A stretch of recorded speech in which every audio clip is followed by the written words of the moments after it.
The king of wines and the wine of kings. In this video, I'm discussing all things Barolo. Why Barolo?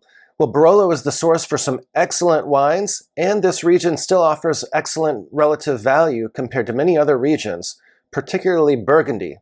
Burgundy prices have skyrocketed lately, and so many collectors are looking for an alternative. Many of those collectors have decided to purchase Barolo. Barolo is a very collectible wine because it's capable of aging well in the cellar. In addition, it's often a good idea to have a diversified cellar. So if you have clients or guests who enjoy Barolo, it's always nice to be able to offer them something that they enjoy. And in addition, if you have a special meal for which Barolo is an ideal food pairing, it will come in handy then as well.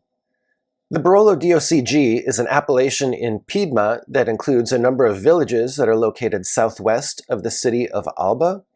Many of the vineyards in Barolo are located 200 to 400 meters above sea level, and they are on south and southwest facing slopes. This is ideal because it allows good sunlight interception, and there's also some cooling influences. The combination results in an extended growing season that in many vintages allows the grapes to ripen fully, but yet slowly and over a long extended growing season, which helps to preserve acidity and freshness in the grapes.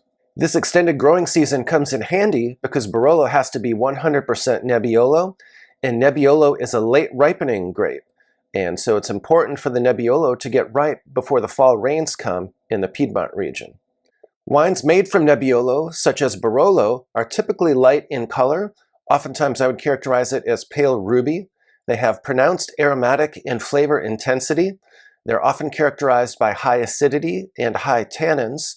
Common descriptors include red cherry, red plum, violet, rose petals, and sometimes tar as well. Barolo DOCG wines have to be aged for a minimum of 3 years and 2 months following harvest, of which 18 months must be in oak.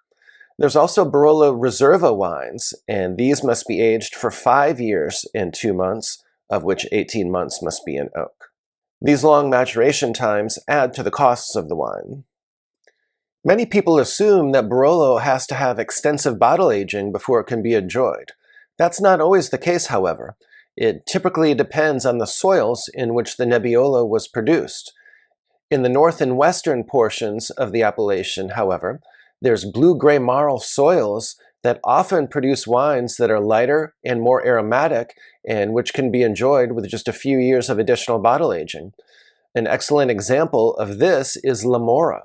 In the south and eastern portion of the appellation, however, the soils are yellow-gray compacted sand and clay, and these soils, such as those that exist in Serralonga de Alba, for example, produce wines that are often extremely closed and structured and tannic, and which require up to 10 to 15 years in the bottle before they become enjoyable.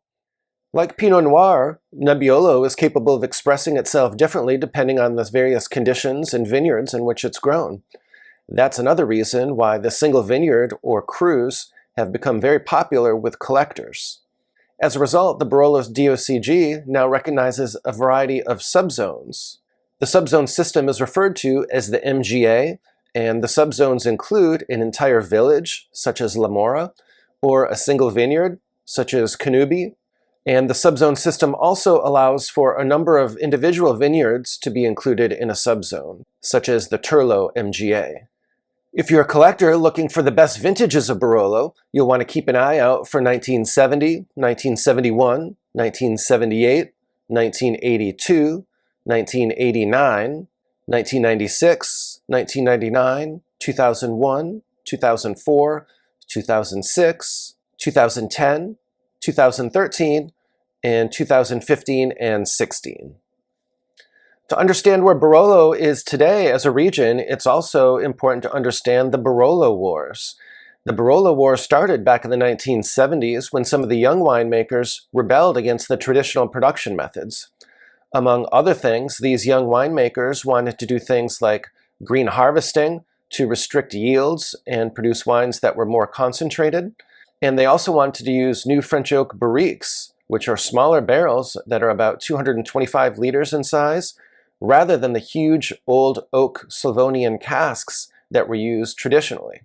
The result was that wines that were produced using these methods had more concentration, and they had a bit more polish, and they were well received by critics.